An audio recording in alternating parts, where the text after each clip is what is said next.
How Is many? there like somewhere you want us to link them? No, you're just going to tell us what you brought and give analysis of it. Okay, I found a feature article on northcentralpa.com. It's the same website as one of your links, but a different article. Okay. Bucknell researchers, are environmental gains during COVID-19 shutdown sustainable? It's all about how like the environment has bounced back a little bit, like less air pollution and all that type of stuff. And they're wondering if people are gonna like notice it and make changes and see how like long we can make it last and see how successful we can make it, or if it's just gonna bounce back to the garbage that we were at before. That's a good article. Yeah, it was pretty interesting. Yeah. Because you keep seeing pictures. I saw a picture today. It was like a NASA looking at pollution from March 2019 versus March 2020, you know, in like cities on the Northeast. And it was for particulates, and it was a huge difference. Yeah. I thought that was kind of interesting. So shows that we can do it if we are locked down in our houses. Interesting. Good. Was it written well? Wayne, what's your assessment of the article? I think it was written pretty well. It's kind of like all over the place when it comes to like what it wants to be talking about. Like there's a whole bunch of different things like the intergovernment panel and the climate change first amendment assessment report, and it goes over like if that's going to make a difference because that's coming up soon, and if all this is going to make a difference, and it covers a lot of different things. But other than that, I really like it. Good. Boy, I wish I'd written that. Good find. Okay, who else? Ben, what do you got?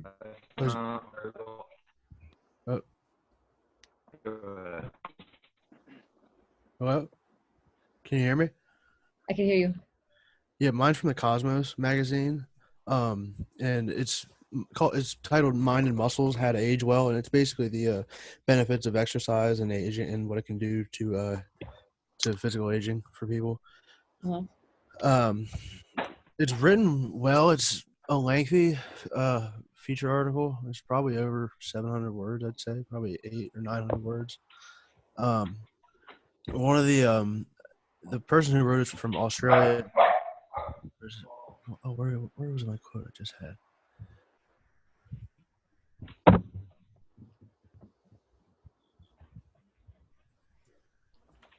Yeah, the research underway in Melbourne is showing that exercise can literally make your body younger. So that was an interesting piece from the article. I'm here to meet. Yeah, that's what I have from Muscles and How to Age Well.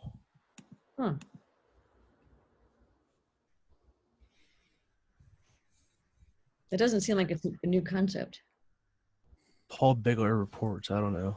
It is biology feature.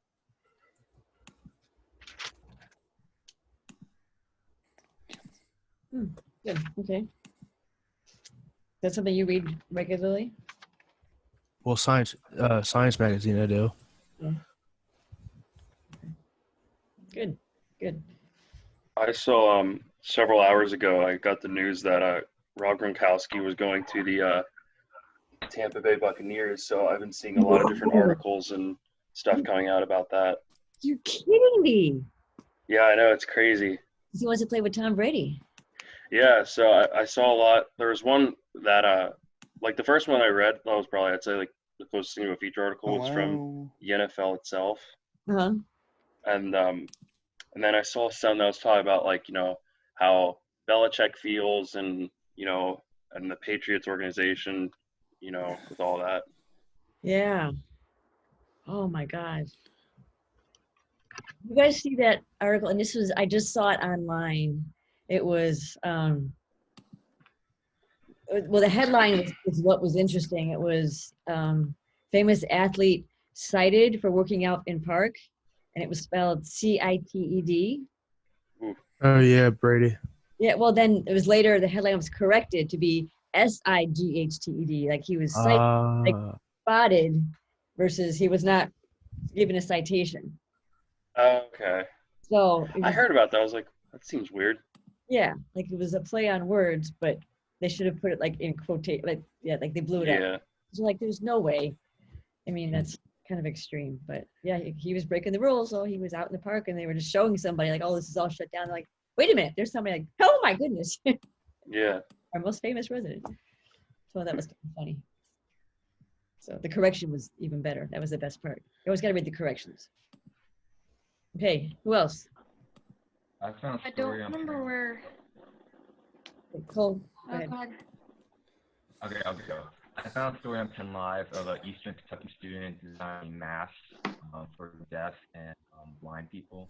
Or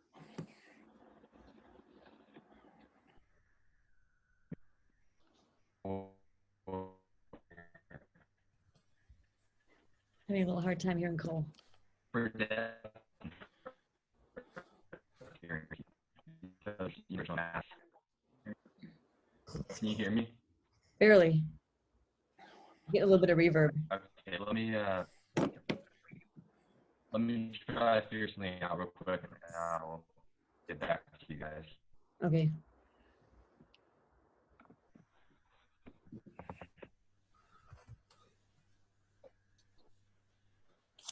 Okay. Whitney, you were gonna offer one?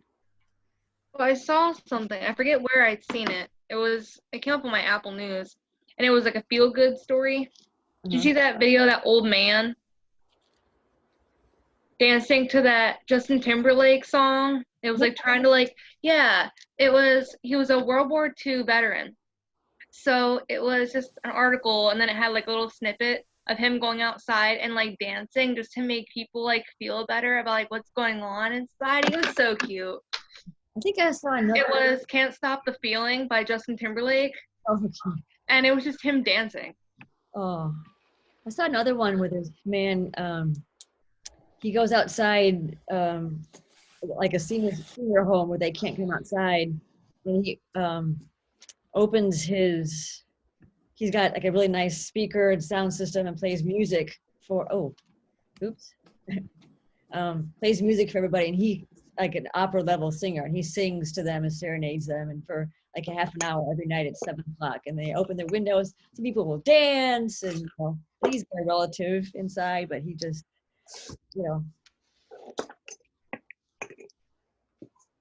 lots of stories like that. All right. Can you hear me now? Yes, I can hear you now. All right, sounds good. So I found an article on Penn Live of an Eastern Kentucky student who's making a special masks for deaf and hard of hearing people because they need their mouths to sometimes communicate with other people. Oh. And now these masks have a see-through where the mouth's at. Oh, yeah. I have a former student. She was my editor-in-chief, and she was probably 75% deaf, but she was able to, get around her hearing loss with hearing aids and being able to read lips. But you had to be in front of her. You could never say, "Hey, Jana," like she wouldn't hear you. You had to get her attention. And posted something about really struggling because she can't hear people. She can't engage a conversation, or people can't engage with her unless she sees their lips moving. That's a whole population of people who are affected by the masking. How do you guys feel about masking up in public? Is that when you go out? I don't know if you go out. I have to go out. I just do it every day. Yeah. How's that Work. It's weird. I mean, it hurts my ears. They tug on my ears, the mask that I have, so it's more uncomfortable than anything. Yeah. But How's I it don't know. feel on your facial hair? It keeps me from wearing a beard guard at work, so I'm all right with it. So, but it's I don't know. It is what it is. Most people are starting to adapt. We're not letting people in the store now without masks. So it's almost it's a common thing now. There's a girl at my work that's making headbands. Like she's taking like headbands, sewing buttons on them because of us wearing them all the time at work, and like hurting your ears. Mhm. As people are taking like elastic and just putting buttons on it. I've seen like creative ways to like make sure that doesn't like hurt your ears. At first, I like had a couple blonde moments, and people were telling me it was lack of oxygen because wearing the mask all the time. So that was a thing. Sure. It's awful. If you have asthma, it's awful because I start panicking that I can't breathe. Like I'm not going to get enough oxygen through this mask, and people don't like to be around you when you're gasping for air. So it's not a great scene.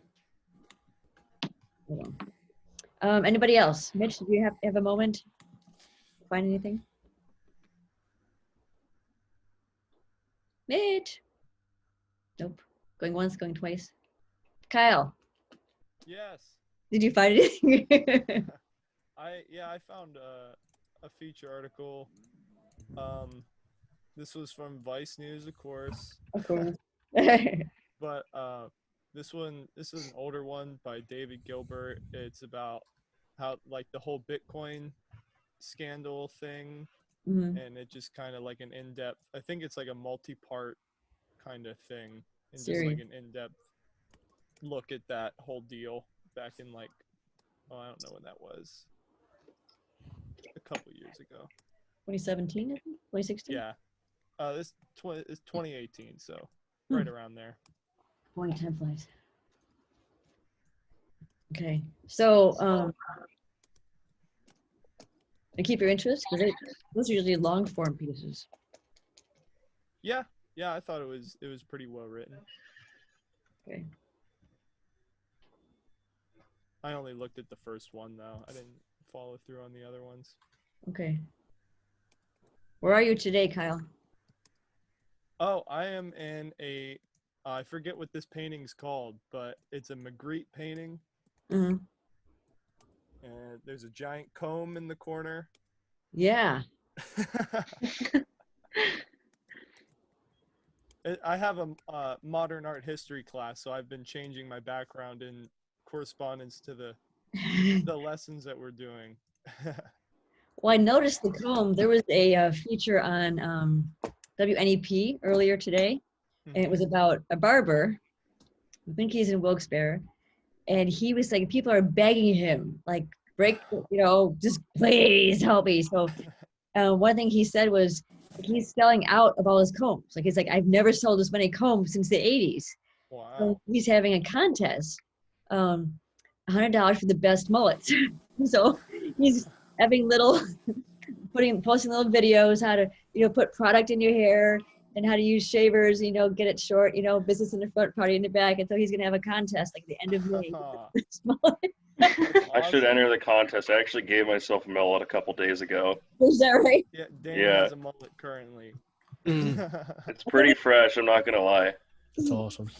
That's what we got to do at the very last class meeting at the end of the exam is take a class picture, and I'll take a screenshot of everybody how we look kind of different from the end. I look like a dead skunk on a shag rug, so I've got gray in places I didn't know I had it before. Wow, so that's what I really look like. Okay, that's not good. I'll scare somebody. Halloween would be great. Okay, did I miss anybody? Amira, what do you got? I have a feature news. This is from The Verge, and it was made yesterday. It's Netflix adds a screen lock feature to prevent accidental pauses. So that was like the only thing I could find at the moment, because like everything else was just mostly about like COVID and everything else. Mm-hmm. So it's like there's gonna be a new button that you could just press to like pause or play. And I was reading it. They also mentioned like it also prevents people from taking screenshots. And I was like, I didn't realize, but apparently if you try and take a screenshot of a movie while you're watching Netflix, it turns black. Really? Yeah. Interesting. Okay. Mitch, for the last person, do you have a feeling? Mitch. Mitch. Mitch. I think his audio might be broken. I think so. How about you, Nate? Well, the first one I had, Cole kind of stole from me. Sorry, But man. you're fine. I found another one because I actually saw this a couple days ago. Okay. But it's the first grade the original source was just a video from Fox. But Hello. No. There he There he is. is. but it got put into an article on Upworthy, Oh, okay. and it's about a first grade teacher who noticed one of her students was sad over Zoom, so she dropped everything. She social distanced with her outside of her house, and she pretty much just read her a story to cheer her up. Aw. Good for her. Good.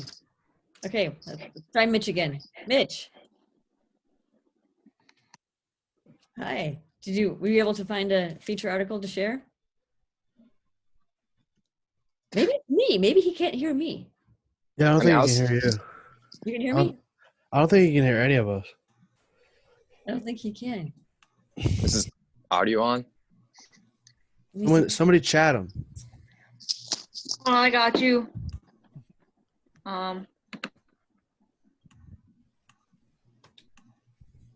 How do I do that?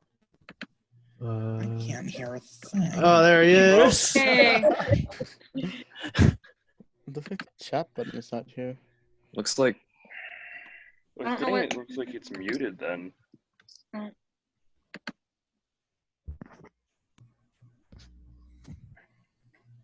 Mitch.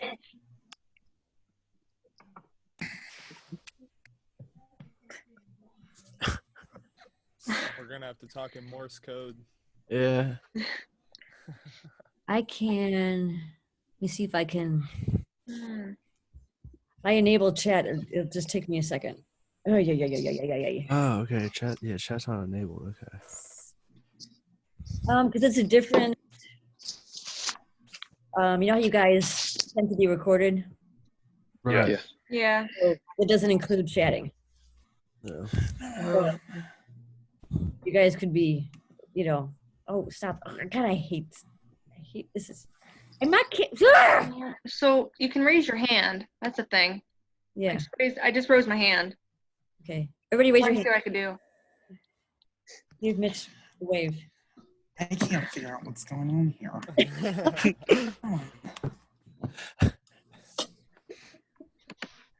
How do I put my hand down? Okay, It's but still saying my hand is raised. no, it I says don't know how to put my hand down. You see it? yeah. Oh, yeah, like that.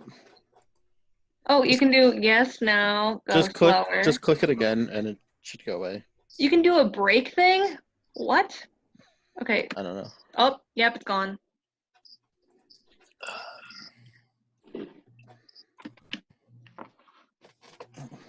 If I go, sometimes I feel like I'm like a sound person at at a concert. I'm like, I have to have two computers to keep this. Hi, Mitch. Mitch. I cannot hear anything you're saying. we can hear you. But why Hold on, are you replying? What? Okay, what did you want to ask him? We can write notes. Ask him if he had time to find an article to share. Did you? Okay.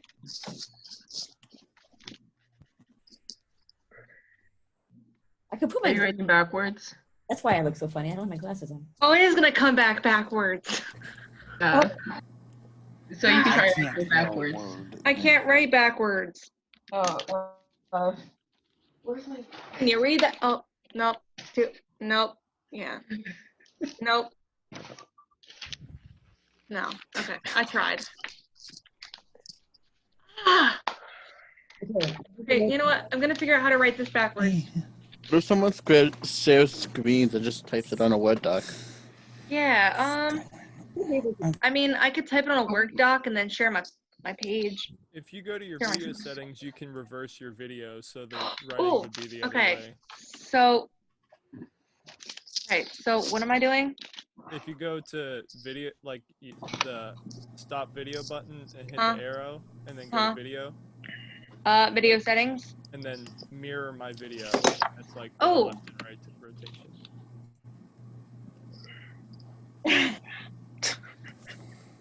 Did I do it? I should be able to see the chat part down though. Okay. Oh, it- he's doing something. Oh, is he? Okay. I'm gonna Oh, hold this here. oh. Yay! Oh. Oh.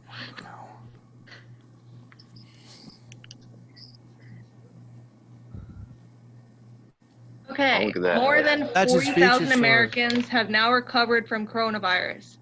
Oh. That's what it says. That makes me happy. Just tell him to leave and come back. It might fix his audio. True. I'm gonna write it down.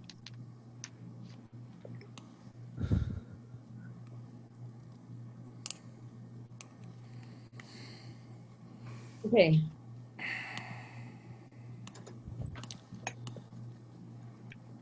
Okay.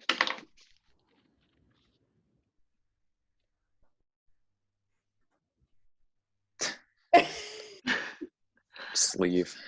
All right, he left. I have leave and come back. So Now I gotta find. Oh gosh. Dane said he's having technical difficulties. I Oh, think he's lovely. Connected. What if we get Zoom bombed? Or kill him. But what if you Oh, can't all find right. it? What's Oh, yeah, getting that's right, what is you have a getting person. Zoom bombed? I will What is hunt that? It's when people hack your Zoom and they moon you and they do Oh, bad they things. moon you. That's what happened. That's what happened to one class. I know that. I don't know if that's what happens to everybody else, but I mean, Over. when I was at my borough council thing, someone drew a penis and That's was like, "How many?" nice. I was like, "How many white Sweet. people does it take to fix the virus?" oh, nice. Jesus There was that. Christ. Yeah, it's just I don't know. People either getting access to class codes or They I don't just know. type in random numbers. So they See who's this? Who's this MBC? So Oh, well, we that's don't know who Mitch. that is. That's Oh, Get him out of here. where's his picture? Hey, you hear us? Can you hear? Can you hear us? You hear a ringtone? No, I don't. No. Why are you answering then? Can you? Yeah, what do you hear? Can you read lips? What's going on here? I Um, think he accidentally has headphones or something plugged in. um, Oh yeah, that's a good idea. I've done that before. Yeah. okay. Oh, put headphones in. Put headphones in. Put headphones in. You'd actually be really good at yeah. Put headphones in. Now I know you're What? looking at me. Headphones. Headphones. I don't. You don't what? I have a note. I have a note. Oh, there you go. There you go. Oh, there he goes. I'm gonna hold it here for a second. Maybe I he's really getting want to help the this note. guy. I know. I really want to help him. This is an important. Well, the other thing is you can always watch the video too. And that's Yeah. recorded. Give me a second, and if not, then we'll go on. You guys can talk about the reaction to the articles I linked to you. How's that? Perfect. Talking to somebody. Where'd he go? I can hear him talking to somebody. I don't. No. Yay! Yay. Oh, Come on, buddy. Oh. Come on.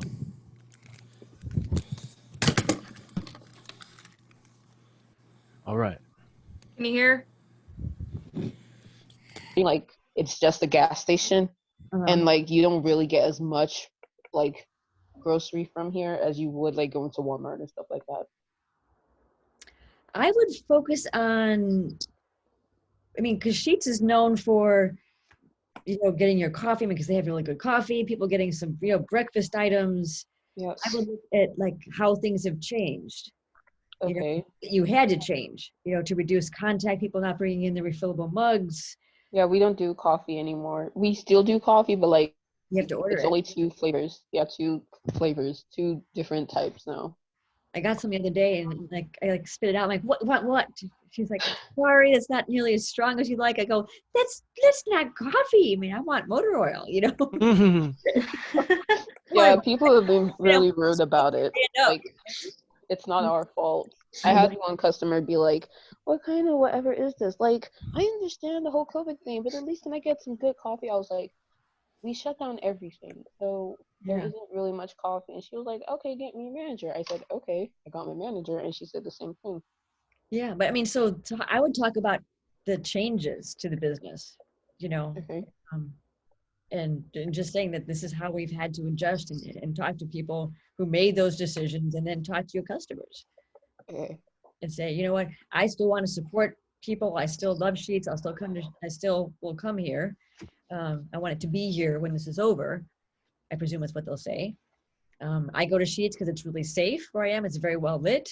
It's easy to get on and off the freeway. So, I will support them. But I'm not drinking the coffee anymore, obviously, because it's not going to help. So But would I talk to like some of the employees that work there too? Because like right now I'm not considering myself to be an employee. I'm just like a journalist. But would I talk to other employees about it? sure, just make sure. And we talked about this. Okay, I was going to talk about this in a moment, but there's a reason that journalists don't interview people for anything they're involved with or anything they work with. In fact, 99% of the time you have to sign a conflict of interest statement when you work someplace. The only sort of gray area is if you're a religion reporter, because you probably are a person who's involved in some, religious institution. So they don't expect that you would not go to your worship service, and go, oh goodness, you can't have this person be a reporter because she's a Methodist. And, oh my gosh, we can't have that. So that's probably the only allowance. But if you were like, I was an environmental reporter, I was an ag reporter, I couldn't, even though I wanted to go like with the Sierra Club hikes, I couldn't, because that would just be the appearance of bias. Even though that was safe for me when I moved to California as by myself, no, couldn't do that. I had students to say, oh, so-and-so is doing this great event. We had a really active psychology department, and there was one track that was addiction for people who are probably going to be addiction counselors. So they actually had people come in in hazmat suits to give them the experience of what it'd be like if they were busting a meth lab. And somebody said, oh, my professor's going to do this. Can I report? I'm like, absolutely not. You can't do that if you're a student in the class. I mean, think what would happen if the student wrote something, a professor miscommunicated, or they made a mistake. It goes a grade. There's a tension there. So it's ethics, but it's also not putting somebody in that situation where there could be a problem. So in general, we do it for protection of the reporter, but also if people know you on a certain level, they don't understand that you are talking to them in different capacity, and they might tell you things they wouldn't tell a reporter, especially if they're not used to talking to reporters. So at the end of the day, what's the number one rule I tell you? Protect your sources. Okay, but what if like I tell them, hey, I'm writing this, like I want to ask you a set of questions, and I'm writing this in a story. Like what you tell me, I'll write in the story, but I'm not gonna write anything personal. That's why I'm not gonna write anything personal. You present yourself professionally. Say, I'm a reporter. I'm writing this for a class. May I ask you a few questions about this? Make sure you clear it with your boss first. Yeah. Okay, so would that work then? Yeah. In this situation? Yeah. But just tell them, say, do not tell me anything you wouldn't want to see in print. That's what you all have to do. If you all talk to people who you work with or people you know, give them that. Say, do not tell me anything you don't want to see in print. So the same thing with my grandfather. I have to do that. Yes. Got you. Did I ever tell you the one time I had to do this? Okay, so this was you know what a wellness program is? So work for a company, and you're full-time, they might give you 3 hours to exercise or do something. Yeah. Yoga, they might, if the big corporation, they might actually have on-site facilities. So I was doing a wellness profile on, it's called Kaiser Permanente. It's a big HMO. And they will also do intervention. So if they have somebody who's, I suspect, having addiction issues, they will actually do an intervention, send somebody, will hold your job, go through treatment, and then come back. And I thought that's part of their wellness. Okay, they've invested 10 years in somebody. They don't want to lose them to this illness. And so I interviewed this person. This happened to be my husband's cousin. And she said she would, this is for a business paper, so she would only talk to me about it because she didn't want too many people to know about it. And then I said, well, gosh, how did you, I mean, you had worked there at Kaiser for years. Why did you suddenly decide to start abusing, drugs? And she said, oh, well, it was my supervisor got me hooked. And when he left, it got transferred. That's when it was revealed that I'm like, okay, I'm sorry, that'd be a hell of a story. I could blow this thing up all over the place, but we're not going to say that because he will come back and he's going to kill you. Okay. So taking off my journalism hat, going to protect you, because if you had told that to anybody else, they would run with this and it's going to be this big investigation, but we're not going to sacrifice you for my story. Okay. So that was a moment where I think she might not have said that if it wasn't to me. So always protect your source. Do no harm. Okay. It's in the SPJ Code of Ethics. That's number 3. Do no harm. So, but that's why. And 2 years ago, one of the students you met actually went to a lecture. Last minute, his writer canceled. And then it was actually something about the New Testament. He made some major mistakes and didn't tell anybody. The professor called me and said, I have a problem with this. And I also looked up to the fact checkers and said, well, spelling, we're paying you were the last eyes on this. So there was a problem, but he had problems the rest of the semester because he should have said, I can't do this. Somebody else take this. Here's my notes. He didn't, wasn't very forthcoming. And we had a conflict of interest, statement. So it does happen. Okay. So anything else you want to say about either these articles or your progress on your pieces? I mean, you would just recommend that we do something that we are not directly, I guess, exposed to? It's better. Just for better exposure? Yeah. Like the real world kind of thing? Yeah, and it's a better experience if you have to dig for all your information. Okay. It would make sense. Yeah. Okay. So how many of you had a chance to look very closely at chapter 6 in everybody's favorite book? What? I don't see the book. That's weird. The Book of Gold? No. What? The Book of Gold? No. That's weird. Like it doesn't show up. Now it shows up. Okay. Huh. This is one of the only chapters I actually like in this book. I mean, read the chapter 6. Throw me a bone here. Tell me yes. Sure. Yeah. Yeah. Looked at it. I just think I touched the book, but I didn't open it. Killing me. Being honest. Kill me. You guys don't give me any time, do you? You also that visual journalism class. I know. The book isn't that great. The chapter 6 is really good. It's everything you need. This assignment is worth a lot of points. You need it. Okay. Okay, so page, if you have it there, 206 is what I want you to look at first. I'm gonna go get my book.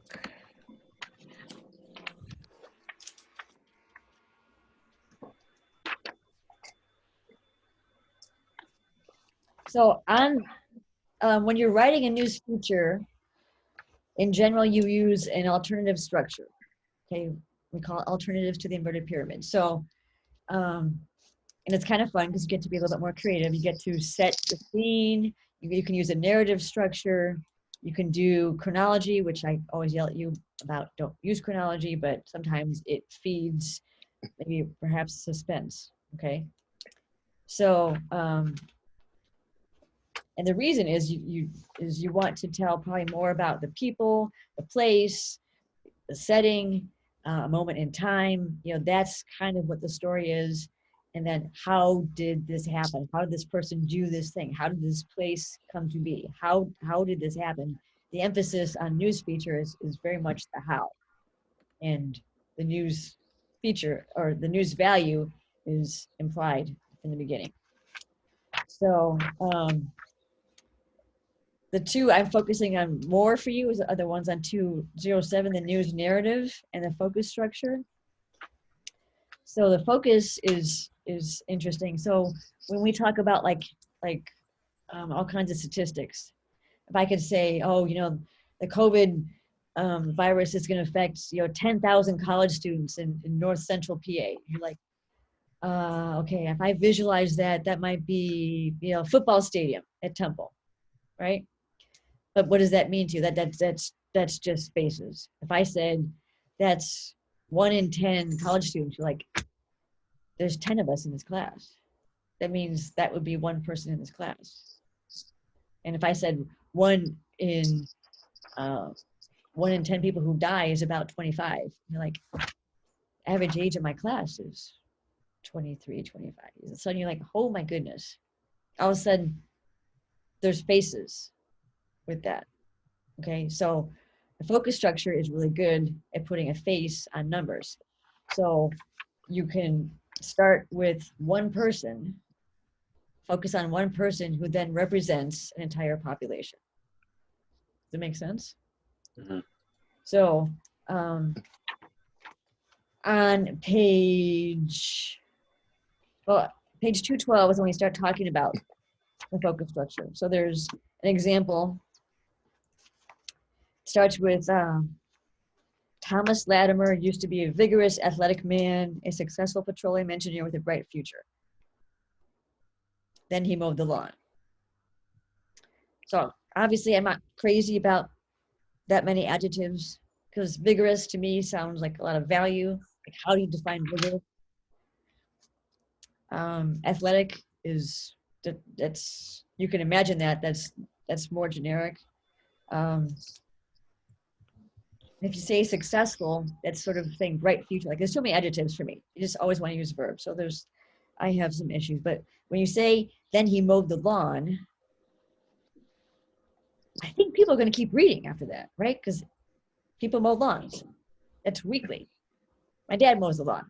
My brother mows the lawn. My other brother mows the lawn. My sister mows the lawn. I don't. That's not going to happen. It's not going to happen. But you know what I mean? Like, that's an everyday thing. How could this athletic, intelligent person, something tragic happened from a daily random activity, right? Would you keep reading? I wouldn't care too much about him mowing the grass, to be honest. I'm being honest. Like, I don't know if that would be something that wouldn't be necessarily important in a story. Possibly, but obviously it's a trigger for something. I mean, it could be written better, but this is just an example, okay? If you turn to page, what I think is the better one, page 215, the top of the page, it starts with Anita Poor. I use this example all the time. It's from a paper in Florida. I wish I had written this. I think this is brilliant. And I've used this example probably for 5-6 years. Anita Poor hit the pavement of the parking lot with a thud. She never felt such intense stabbing pain. When she reached the car door, a police officer stared at her and said, oh, she's drunk, and she vomited. That's it, get her out of here. She was not drunk. She avoided jail, but she faces a life sentence of pain. You're like, really? You're like, oh, she's boozing and cruising, right? Right? Now she has suffered migraine headaches since she was in 7th grade. I'm like, oh, that's so not what I thought this was going to be about. Right? Didn't you think it was going to be a DUI? Yeah. Not that it is much comfort, but she's not alone. Health officials estimate Americans miss how many work days because of migraines. And then it goes on, I think, in a really surprising place. Researchers haven't found a cure, but they have found methods to lessen the pain. So you can see that there's a structure. You've got the setting, okay? So this is there's an actual structure to this. There's a setting, you know, maybe 5 to 7 sentences. There's no adjectives here. That's why I like this one better. There's no adjectives other than rough pavement, but she hit, there's a thud, and you hear it and you see it. Then you get what we call the transition paragraph. She avoided jail, but she faces a life sentence of pain. She suffered migraine headaches when she was in 7th grade. So there's our theme, okay? We've gone away from her to what it's really gonna be about. We've now signaled to the reader what it's gonna be about. And the rest of the paragraph is announcing, not that there's much comfort, but she's not alone. Health officials estimate, blah, blah. And then go on, the very last sentence is announcing what it's gonna be about, which is updates on migraine medication, okay? Make sense? Mhm. Might be a structure, something you guys could use. When you, Whitney, if you decide to focus on some of the residents, somebody who's used to being very affectionate, very friendly, and doesn't understand why she can't hug and talk with people anymore, why she has to wear a mask, that might be an option for you if you decide to go there. Okay.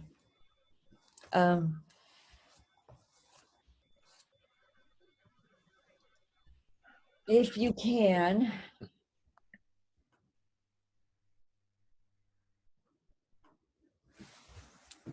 sorry, I've got so many things open.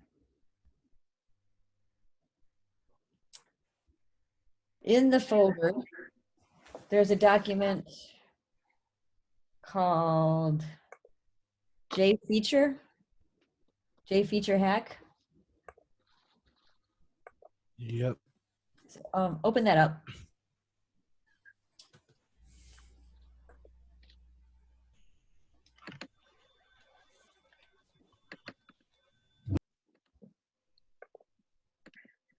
Oh, it's taking a long time. So this document has 3 different scenarios. And either one of them is just fine. They're fine written this way. But if you use the focus structure focused on a person, it would be so much more powerful. It would put a face on some of these numbers. So take a few minutes, pick one of these 3, and see what you can do with it. Sorry, Okay. where are we supposed to go to? The folder on D2L, I told you guys, like, let's call it for April 21st.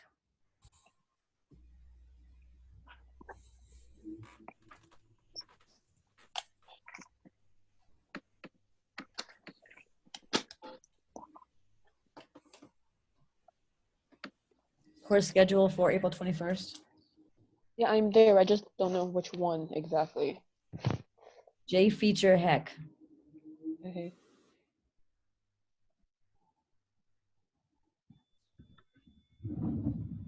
Got it? Everybody there? Mm-hmm. Yeah. Yeah. Okay, so take about 10 minutes and see what you can do.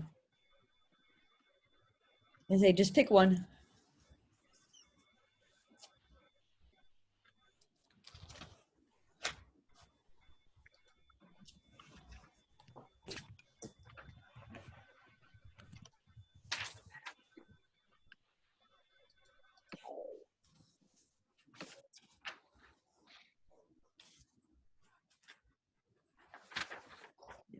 Use your book for help. It's got a whole.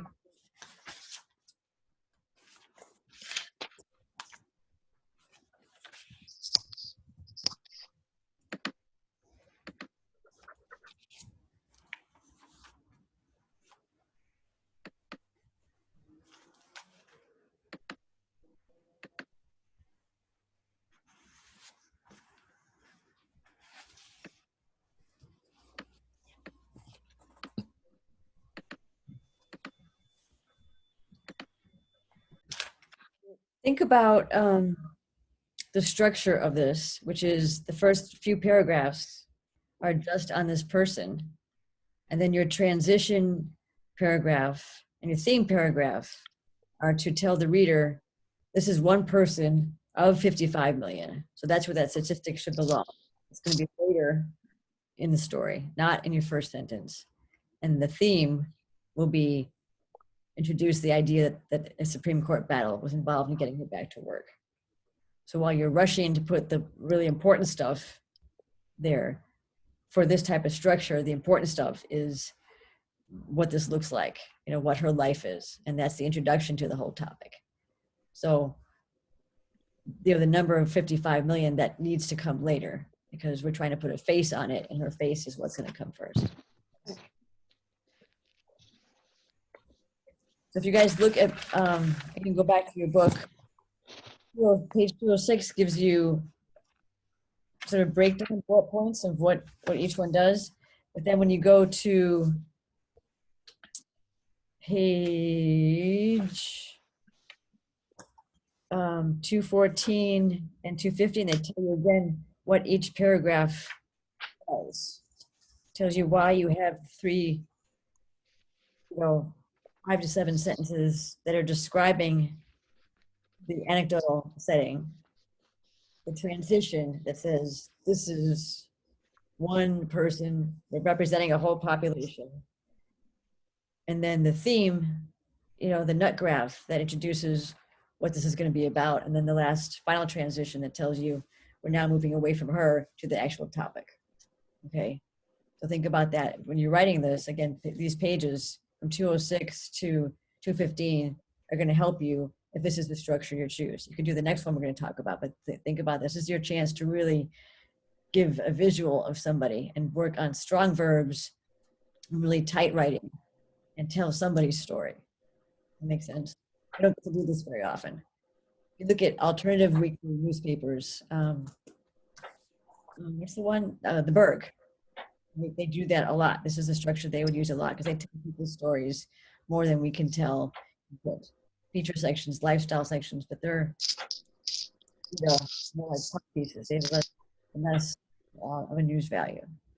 Okay, makes sense? I have a question. Yes. So for this, the feature story you want us to write, do you want us to just focus on one person or like focus on like a whole like organization? You could focus on an organization, but you're going to lead in with one person. Again, if you choose this structure to tell that story. Okay. So we can choose a narrative, like a news narrative, or Yeah, we'll talk any other style. Yes, we're going to talk about narrative. We have to hear from Kyle, then we're going to switch. Kyle, what do you got? I wrote about the third one. Okay. I said, for some, the beauty of childbirth means the joy of life, and for others, it means unemployment. Lillian Garland sued her former employer, the Pennsylvania Federal Savings and Loan, when they denied her job after returning from her pregnancy leave. Garland is among the 55 million working women in the U.S., and they are all granted up to 4 months paid disability under the Pennsylvania law. 5 years after the lawsuit, the Supreme Court voted 6-2 on the issue in favor of upholding the state law. Okay. I think that's a pretty good start. I think we could focus a little bit more on her, but overall, that's pretty solid. There's a good contrast of leaving, planning to come back 4 months later, and coming back 5 years later. Okay, next document folder is one same folder called narrative structure.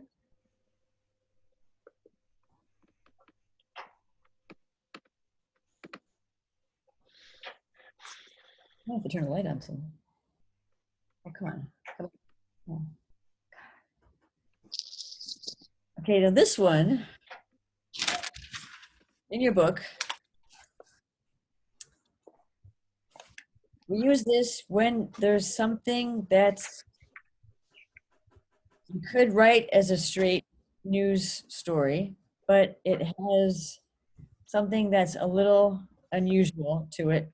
It it calls for more of a narration. That's really clear. Okay, so if you're looking at page, the same example that's in on D2L is also on page 211. So this sort of combines the inverted pyramid, you know, the news lead, the who, what, when, where, why, with a little bit of chronology.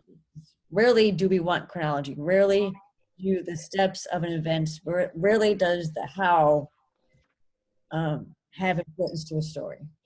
But when it comes to history or sometimes crime, when it's an unusual crime, okay, I wouldn't go with the gruesome one. Murder's never pretty, murder's never funny. You can write that down. You can quote me on that.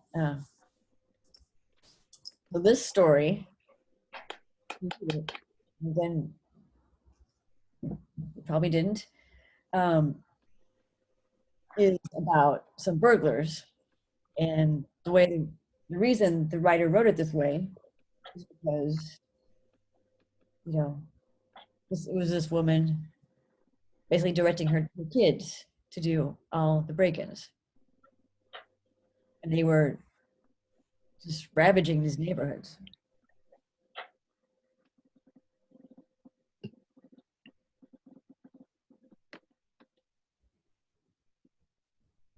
Now, for a narrative, would the narrative be the whole story, or would the narrative be like a start, then can transition into an actual story? Well, if you look at page 206, you can do the exact structure. You have a narrative lead with the open. You have a support paragraphs, which summarizes what happens. So in this one, the description of what happened is paragraph 3. Sheriff's deputies arrested her, 2 children, and other teens Wednesday at the series of home burglaries. Okay, so that's your, that's essentially your who, what, when, where, when, how. Then you go into your first source, which again, if you go back to the pyramid, you have your first source.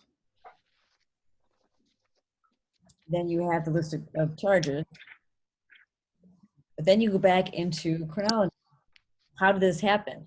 The burglary ring unraveled on Tuesday. So now we're going back into the structure. So those mid-paragraphs give you, fulfill the requirements of the inverted pyramid, which is who, what, when, where, why, and how. What is this? So you doesn't go, wait, what happened? Like what? And then they have to reconcile, wait a minute, you just told me about these burglaries that there were kids. These are some serious charges. And ideally, you've written it well enough, the reader's going to go, how did this happen? And they're going to keep reading, and you're going to tell them in a way that it makes sense. And again, it's serious. You're not going to be funny about it. You're not going to be humorous about it. This is serious. But because it is unusual, you're going to write it in a different way. You're going to write it still appropriately, but it is unusual. Does that make sense? Yeah.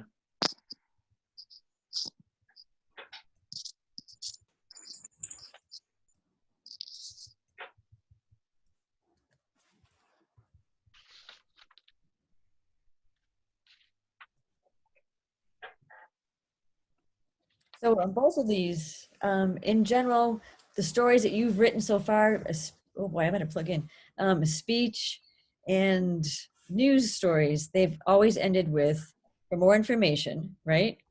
Because the speech is probably part of a series. For more information on either the topic or the series or the funding organization, or to see more events at HACC, here's our calendar. They're always gonna end with something that links readers, provides readers something useful.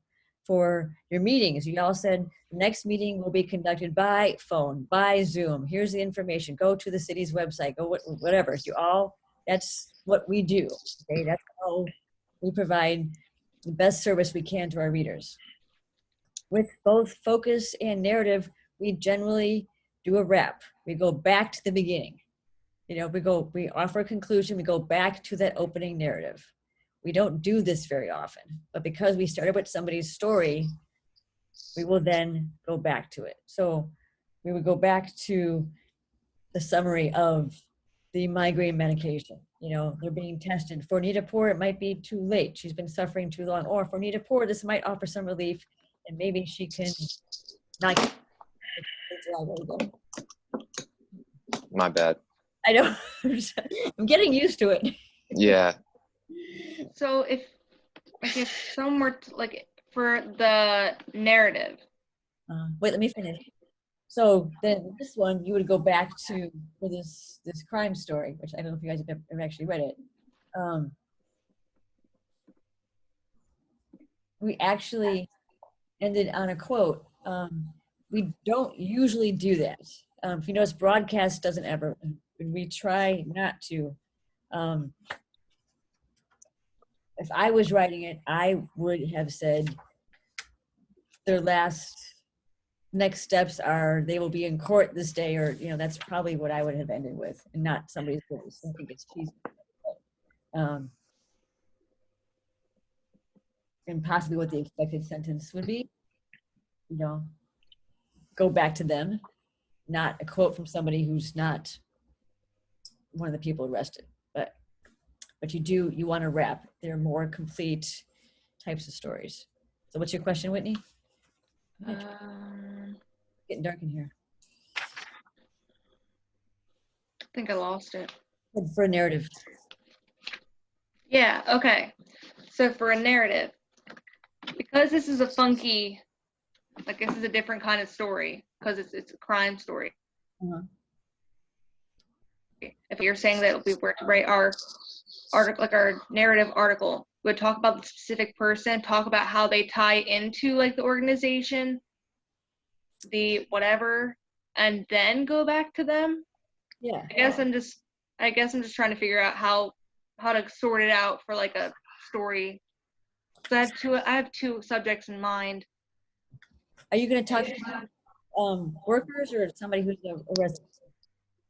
I can't talk about residents because of HIPAA. Privacy. I can't.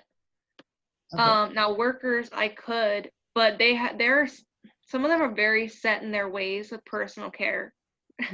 So I feel like that might not be a wise subject because some of them just really don't care for the regulations in the workplace. I really don't want to write something like that to where it's going to cause problems. Like if it's a real situation, I don't want to. I'd prefer not to go in that direction. Yeah. But I was gonna go with my local butcher in E-Town because it's like been open for like almost 50 years, and it's still open. Like it is still open, but you have to wear a mask to go in it because of current regulations. So I was gonna see if I could speak to the owner and do a narrative on like how she has opened up the shop every day for the past however many years of like operation. That'd be great. And then go into like how like the COVID-19 stuff ties into it. So with that, would I go into like, talking about how she starts her everyday life with owning the butcher shop, then go into like COVID-19 and then go back? Yes. Okay. I would start, I mean, I was gonna go to the butcher shop tomorrow anyway, so I just kind of figured I'd kill two birds, one stone. Yes. Kill two cows at one stone. Yeah, kill two cows, one butcher. Oh. I know it's horrible. I'm sorry. I think that'd be a great story. And if you can, catch some customers if I could try. Ask if it's okay to talk to people. Ask the butcher if it's okay to talk to people. And what if you can't? And it's okay. Then ask if there's any customers they know that they, this is up to you, that they know who would feel comfortable talking to you. Leave your number or email or something with them, and then have the customers call you. Okay. I mean, that's what we do for everything, especially if we do any medical stories or sometimes some industry stories. I contact a physician, I contact the chamber, I say, I'm doing a story on X, here's my number, have them call me. And that way there's no pressure. I don't know who said no. put it that way. But all these medical stories you're seeing of people who are surviving COVID or they're donating plasma or antibodies, it's because their physicians got, got them in contact with the journalist or CNN or whoever it is. So the journalists aren't soliciting and calling hospital. That we're not allowed to do that. As much as we want to stand outside hospital and go, hey, did you survive? What was it like? No. How do you feel? Like you just cheated death. No, we can't do that. You probably scare people. Oh yeah. No, yeah. There's certain things that we can't do. I mean, legally we can do a lot of things, but ethically we just don't. I mean, that you just Right. We'll spend a couple of weeks talking about that. Last couple of weeks of the semester, we'll talk about ethics. You as a appropriate community. Okay, I gotta step away. I just gotta turn the light on because I can't see. Jesus.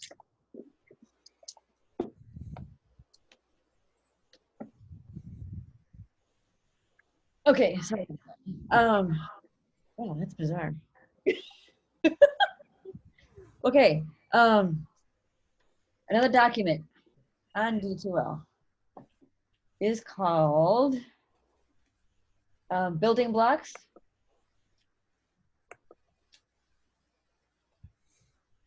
You open that up?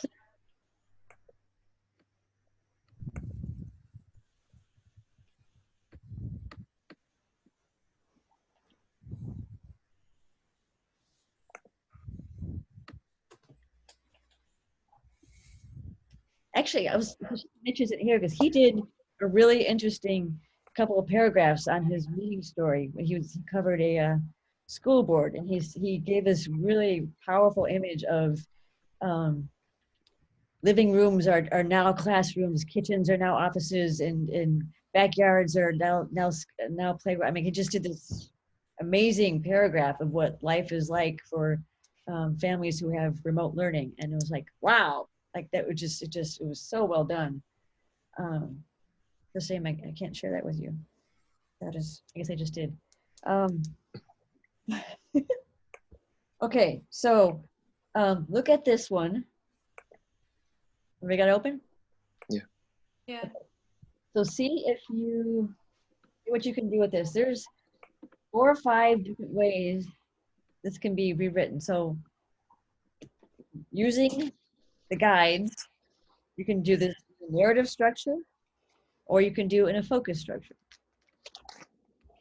I would try narrative. We haven't used that one yet, and see what you can do with it. There's a little bit of a trap here, so, and I think you're smart enough, unlike my other classes.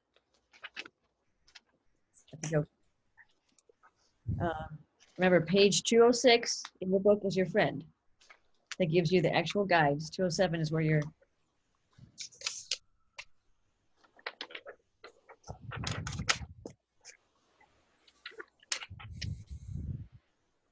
Oh, I'm sorry. I usually rewrite this for Pennsylvania. I didn't. I rewrote this for California. So you could pretend this is somewhere in Pennsylvania if you want. It doesn't have to be Southern California. Wait, so we're just supposed to rewrite this in Yes. any style that we want to, or? Yes. Okay. Either focus or narrative.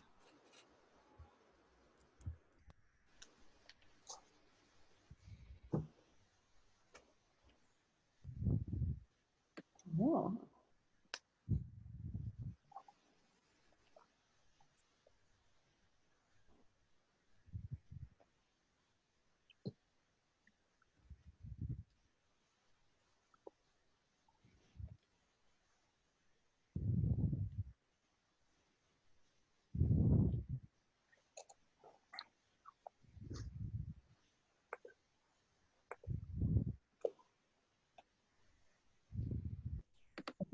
What we have come up with. Cal, should we start with you? I didn't really come up with anything good for this one. Okay. But I just kind of have like the introduction part, like cobwebs, car parts, rotten oranges, and overgrown vines are common items in the debris field, or common items found in the debris field that is Shirley Ann's Hall's property. And then age 54, Anne has been threatened by the city to be charged with the cost of a cleanup crew if she refuses to make progress on her mess. And then just kind of continue the narrative paragraph. Okay. That's a good opening image, though. Thank you. Yeah, because That's what stuck out to me the most when I read the thing, was just like some sort of list or something. Mm-hmm. Good. Okay. Nathan? So I had a little trouble trying to put this in narrative, so I just said focus. Okay. But I said walking down the 12,000th block of Butler Street, many of the residents since 1998 despise having to come home to the smell of rotting oranges and the sight of cobwebs, vehicle parts, and overgrown weeds. But for Shirley Ann Hall, this is just home. Hall, who is 54, suffers from chronic depression, must remove all the debris from her yard by December 6th. If she fails to comply with the order Supreme Court Judge Randall Wilkinson made on Monday, the city will bring in workers and send Hall a bill for the work the crew has done. And then it just goes into a bit more about how she feels and what the city would do. Yeah, that's really good. I'm glad you brought up the fact that she's a depression sufferer. What if you, when you said this is just home, and you went to her and said she's being harassed by the city, something along those lines? Yeah, I had that in my next paragraph too. It says, Yeah. Hall states the consistent harassment and stress on the city has factored in prevention of progress that she can make. Even if you didn't say it, she states, the harassment does what to her? It agitates her, but home is no longer a safe place. Okay. Something along those lines, and just go right to her, like to let us feel what she feels when people are threatening her. That makes sense. Mm-hmm. Got us to her, and that's a really powerful way to do that. Because if she had a physical ailment, if she was a cancer patient, if she was a war veteran who was a double amputee, we would have a different image. But since it's a mental illness that we can't see, we're like, oh, she's a slob. Oh, she's just weak. Pull you up by the bootstraps, figure it out. We don't have the same empathy for someone who's suffering from mental health illness. Good. I like that. Okay. Who else? Cole. Oh, I can go. I said December 6th is the deadline. The oranges has to go. The musty newspapers have to go. Everything about the mess, which has been accumulating since 1988, has to go. This mess belongs to Shirley Ann Hall, who has it all stored in her Garden Grove house. If she doesn't comply, the city is stepping in. good. I like it. Repetition works. Okay. Ben? Go ahead, Cole. No, I'm just giving you Professor a heads up. I'm actually transferring to my computer to do Zoom because my phone is dying. So if you see me trying to get in, that's me. Okay. All right, go ahead. I had excuse me. Shirley Ann Hall has created a mess so big her own city has to step in. December 6th is the deadline for her Garden Grove house to be cleared and clean. Her home has hoarded everything from vehicle auto parts to musty newspaper and dishes that have clearly not been washed for years. Cobwebs line the ceiling with a foul odor that protrudes from the carpet. Overgrown weeds engulf her yard alongside debris from the roadside. The 1200 block of Bartlett Street in Orange County has become a community outrage. Superior Court Judge Randall Wilkinson said Monday that if compliance is not adhered to, the city will send workers to work crews to Hall's home to do the cleaning themselves. Hall would receive a bill for her untimely response. Hall claims her chronic depression and constant harassment from the city are to blame for the lack of cleaning being done. Thankfully for Hall, there are people to help. The Dale McIntosh Center for the Disabled in San Bernardino has begun a search for volunteers to help Miss Hall in her efforts. Good. You got some good descriptions there. Some really powerful images. I think you bring us right there. Capturing also the community response, but you got some really good use of some strong verbs, engulf and align. It's good. Anybody start with call for volunteers by any chance? I had gloves come on and search continues for volunteers with cleaning up the cobwebs, vehicle auto parts, musty newspapers, and years worth of dirty dishes that have not been washed. Chronic depression only pushes Shirley Ann Hall further away from achieving those tasks. She has until December 6th to get things together. Okay, good.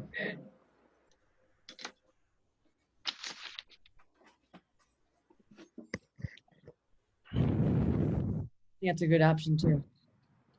That gives you a sense of the urgency, but also the news value, and that somebody is trying to reach out to help her. And I was going to put towards the end, if they do want to be a volunteer for that, that's where they can go. Good. Okay. Styles. All right, I had through a maze of different types of waste, including rotten oranges, car parts, and stacks of aging newspapers, you will find Shirley Ann Hall's home. Hall has been told since the 90s to clean up the ever-growing mess in her yard, but she claims that the city is harassing her and the stress is preventing her from cleaning up. And then I would go into more detail about what's going on, the volunteers that they need, and all that. Okay. I would try to stay away from you. I'm supposed to say, Sorry, what'd you say?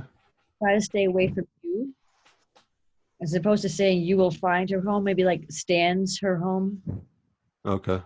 verb, and obviously avoid the word claims. We don't use claim. Just say said or says. All right. Says the harassment is worsening her condition. Yeah, her anxiety and depression, something like that. Otherwise, it's good. Yeah, you're good. Okay.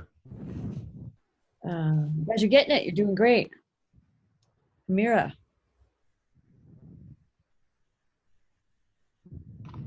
Okay, so I have rotten oranges, cobwebs, vehicle parts, and musty newspapers from 1998 have covered 54-year-old Shirley Ann Hall's yards for days.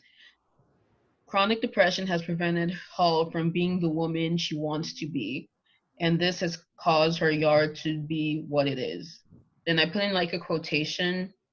It would be a quotation from her saying like, "The city is harassing me. I'm stressed and I can't do anything about it," says Hall. And then I'd put the part where the Supreme Superior Court talks about what it is, and then the last part would be volunteer and stuff like that. Good. All right. So does this help? Let's give you guys an idea of how you can tell somebody's story or tell a story in a different way. Is this helpful? Yeah, 100%. Yeah. So a way to be a little bit more creative too, when you've got a story to tell. It's not just a straight news event. When you're digging deeper and telling, a second day story. Okay. Just two more things to go over. The last item in that folder is called Desk X, which is short for descriptive exercise. You want to open that, please? So this is something I want you to turn in for next week. And I hope you'll have some fun with it. This is descriptive writing exercise. I actually stole this from a writing class I took years ago when I was in the master's creative writing program. So for the first line, pick one of those 6. So you stand here, no one is here in this photo, dream, memory. So pick one of those. That's your narrative outline. And then from there, you have very structured sentences. What you do, write a sentence with a simile, write a sentence with a color, write a part about, and that is all building on what you chose. You stand there. We had been. There's Cole. This is to get you just It's just a fun thing for our free time to get our brains going. just to get you For an article. thinking visually. You know, how do things, you just literally how, usually I have people go out, or I have you know, looking at people and writing and just, you know, just going places and sitting and writing and, you know, doing a lot more things we just can't do right now. You know, we just can't, we can't go anywhere. If you tried to sit, you'd probably, you'd get in trouble. If you did it, if for those of you who are working, if you tried to even just sit and observe, you would just get in trouble. So I thought this might be helpful, just to get you thinking and recording and using words and to actually place people where you are. That makes sense. Yep. So I'll create a Dropbox. We do at 5 o'clock next Tuesday. This would be worth. I'm sorry, what will we do? Oh, I'm sorry. The last item. Oh, you're not. Okay. I think I saw that. Yeah. Is it the where you also create like 20, like not 20 sentences, but like sentences? Yeah. Okay.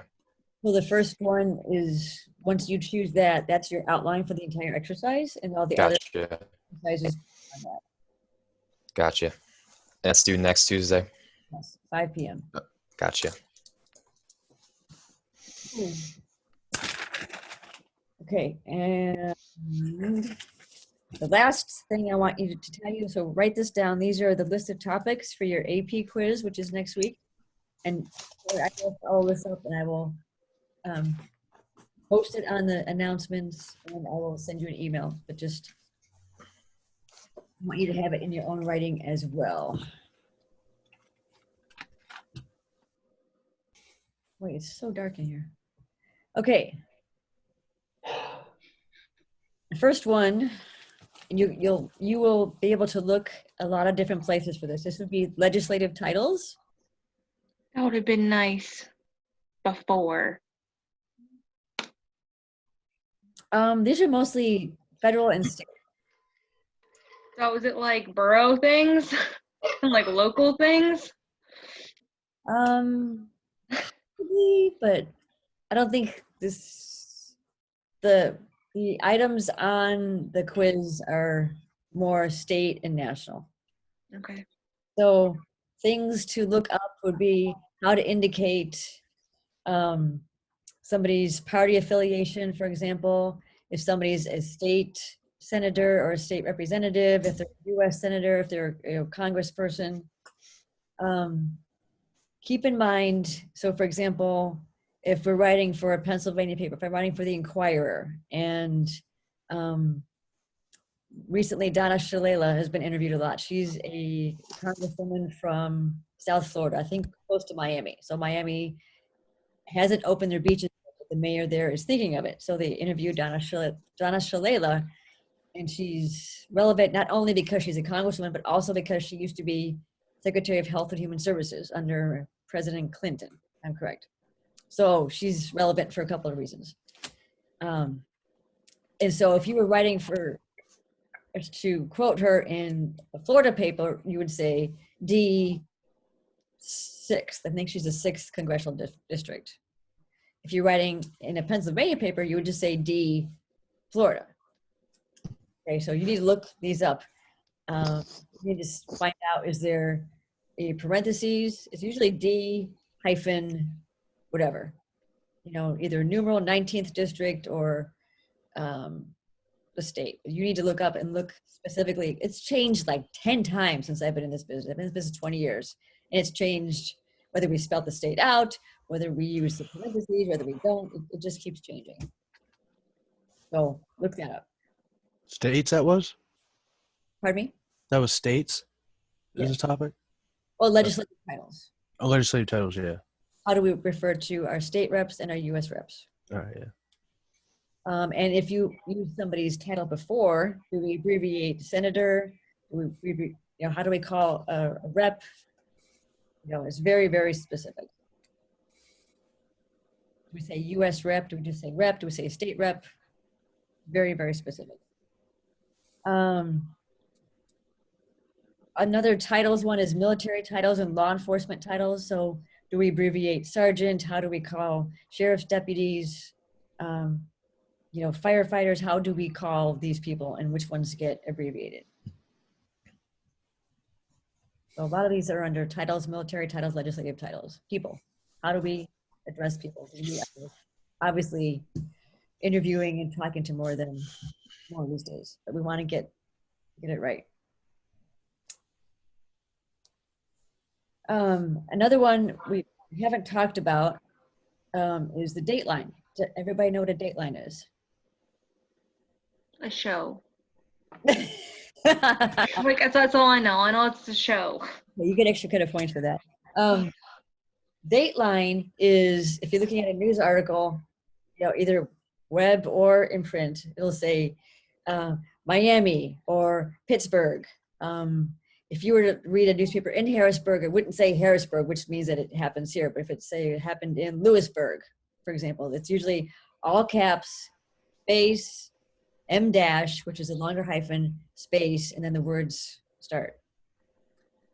Some cities will stand alone, and that's why I want you to be aware of this. So if you want to know if a city can stand alone without its state, for example. So if they want to say Superior, you're like, where is Superior? Is that Minnesota? Is that Wisconsin? Is that Michigan? People don't know, so therefore you would look up Superior and go, oh, wow, that's Wisconsin. So you put Superior, comma, and then probably WIS, only capital WIS lowercase. That's usual. But like New Orleans, Milwaukee, Phoenix, Boston, those cities can all stand alone. So there might be one or two cities that I'm going to have you look up and see if they stand alone. You know, Chicago, New York, Philadelphia, they all stand alone. Because some people don't even know like which states these cities are in. I'm not kidding. Dateline. But remember, they're all caps. Okay, write that down. Cities and datelines are all caps. Okay. Addresses.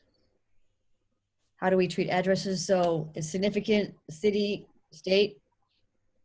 Remember that city, state is spelled out. If a state has more text after it, then there's a comma after the state. How do we handle street, avenue, boulevard? Which ones are abbreviated?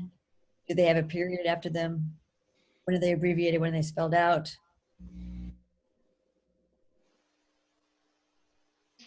And then the last one, numbers. How do we handle people's age? And how do we handle numbers in an address?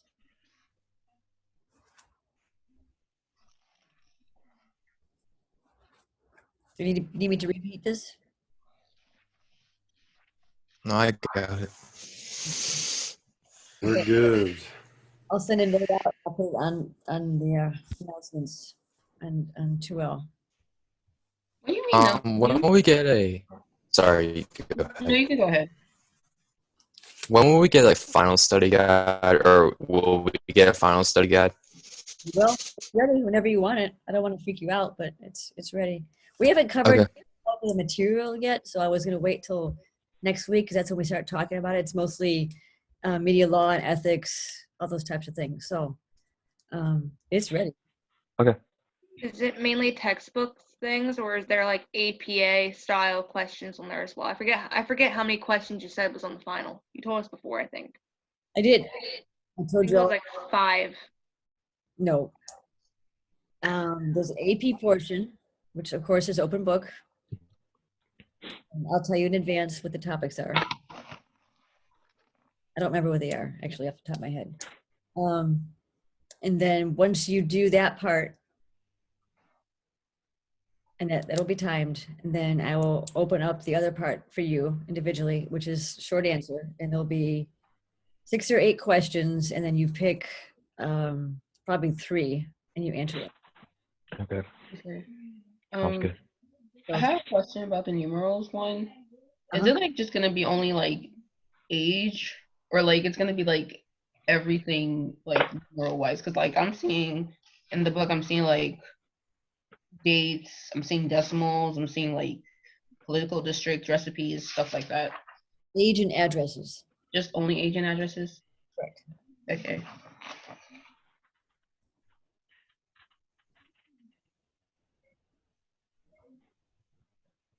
Okay. So the folder, the PowerPoints folder also has a couple PowerPoints that would be helpful too for your studying, which also come from the book, but if you are a visual person, the PowerPoints would help too. Media law one that we're going to go over next week is already in there. So for the final, are we gonna get on Zoom and let you know when we're done with the section, or is that gonna be something we're doing our own time? I will have in case you have a question, you can reach me. But I have a recording. We'll meet on Zoom, and then as I see after AP come in, then I will release the other part to you. I don't know any other way to do it. If you think of one, you let me know. But Unless you just post them as 2 separate portions. well, AP open book. I'll trust you not to. I mean, just to post them as, or you could do them as Word documents. And we submit the Word documents in a Dropbox. That's what we're going to do. It won't be in a Dropbox, but it'll be.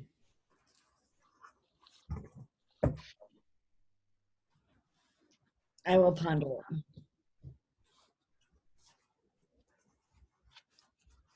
But likely each question is timed, so. Yeah. Anything else for the good of the order? Mm-hmm. All right, so what are you doing for next week? And Study for AP quiz and The DESI Mad Lib essay. thing. Descriptive writing and AP quiz. All right, you guys, be good. You too. You too. See you next week. All right. Yeah. All right, bye. Bye. For the thing you emailed me about, did you hear anything back yet? I did not. So The thing was, I saw her yesterday and I wanted to ask her, but she closed my meeting before I even got the chance to talk to her. Because I have her for class. I have Professor Brown for class. So there's 2 other articles from this meeting group. Mm-hmm. So I now have 2 other candidates. So I was going to send her a note, and I didn't get to it today. But say, okay, and I now have 3 candidates. How do you want me to proceed? Do you want me Yeah, and I also have a one-on-one meeting with her because for our class, like she's seeing, I guess, a good amount of slacking because of Zoom things, and she's wanting to keep tabs on us as far as our newsletters because